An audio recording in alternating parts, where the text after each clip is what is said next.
Hello बच्चों, आज हम इकोनॉमिक्स का क्लास 9 का चैप्टर 1 कंटिन्यू करेंगे। ये थर्ड पार्ट है इसका। तो कल हमने देखा था कि क्या क्या होता है पालमपुर में, किस प्रकार से होता है। तो बेटा पालमपुर में दो प्रकार की एक्टिविटीज़ होती हैं मेनली। एक एक्टिविटी तो है फार्मिंग एक्टिविटी, एक तो है फार्मिंग मतलब खेती। कुछ एक्टिविटीज़ होती हैं नॉन फार्मिंग, जैसे वो लोग टेम्पो चलाते हैं, सवारी इधर से उधर ढोते हैं एंड एक्सेट्रा। तो चलो पहले हम फार्मिंग के लिए ही पढ़ेंगे और वो है फार्मिंग इन पालमपुर। तो फार्मिंग इन पालमपुर में सबसे पहले क्या आ रहा है आपका, क्या है फार्मिंग में? तो limitation of land, limitation of land as a resource. तो वहाँ पर फार्मिंग होती है, लेकिन सबसे पहला जो उनका लिमिटेशन है वो क्या है कि जो ज़मीन है वो क्या है, वो फिक्स्ड है, ना तो हम उसको बढ़ा सकते हैं ना ही उसको घटा सकते हैं। तो ज़मीन क्या है वहाँ पर फिक्स्ड है। अब क्योंकि farming is the main occupation, farming is the main production activity in Palampur, production activity in Palampur.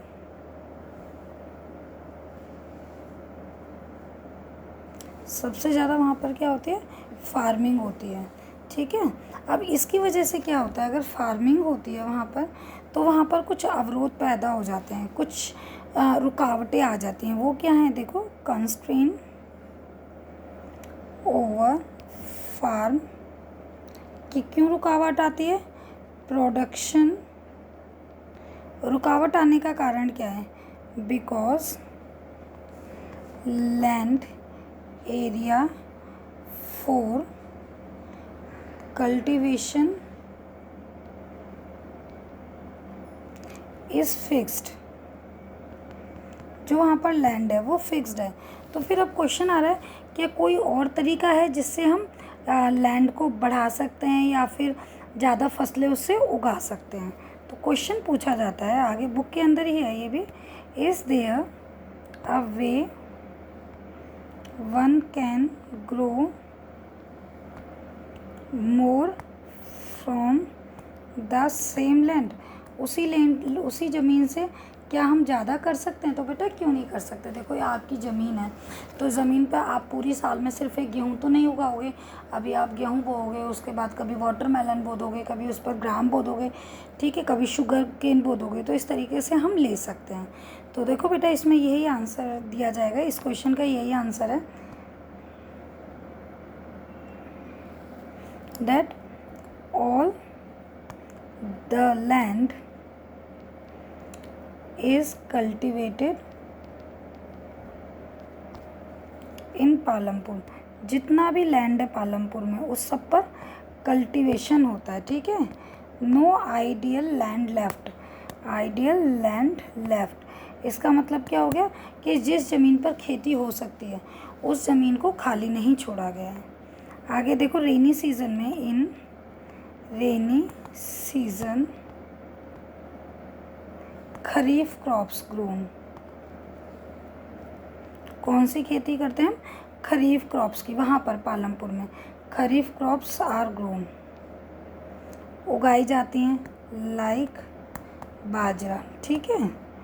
और जो bajra is a fodder crop, bajra is a fodder crop मतलब पशुओं का चारा है वो।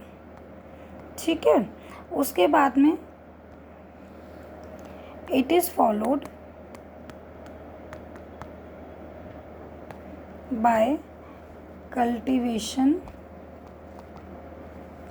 Of potato. आलू उगाए जाते हैं बिटवीन अक्टूबर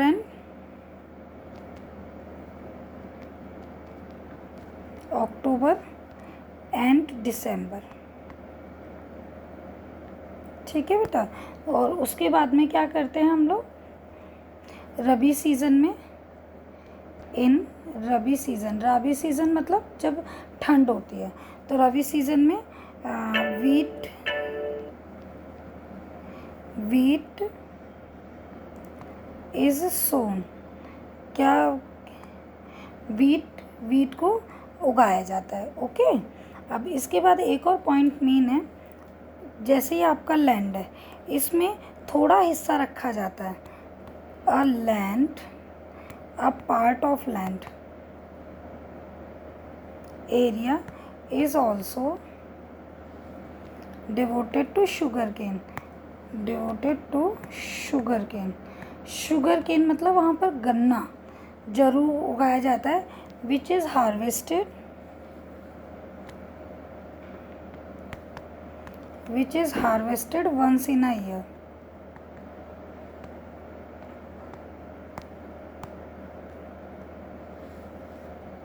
साल में एक बार गन्ना जरूर उगाया जाता है, और उससे क्या करते हैं, शुगर केन को उगाते हैं इन अ ईयर, और it is used as raw form, कच्चे माल के रूप में उसको यूज़ करते हैं, और उसको हम मतलब कच्चा गन्ना खाते हैं, और एज जैगरी हम लोग गुड़ खाते हैं उसका बना करके, या चीनी बनवाते हैं, और उसको किसको बेचा जाता है, is also sold to traders of Shahpur, Shahpur के व्यापारियों को भी इसको बेचा जाता है। ओके, ये आपको समझ आया।